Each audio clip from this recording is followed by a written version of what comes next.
Once upon a time, there was a Chinese farmer who lost a horse, ran away.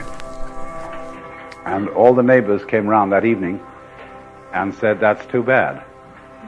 And he said, "Maybe."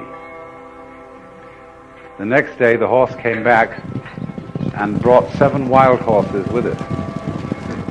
And all the neighbors came around and said, "Why, that's great, isn't it?" And he said, "Maybe." The next day his son was attempting to tame one of these horses and was riding it and was thrown and broke his leg. And all the neighbors came round in the evening and said, "Well, that's too bad, isn't it?" And the farmer said, "Maybe."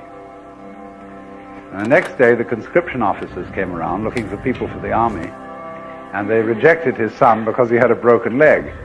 And all the neighbors came round that evening and said, "Isn't that wonderful?" And he said, "Maybe."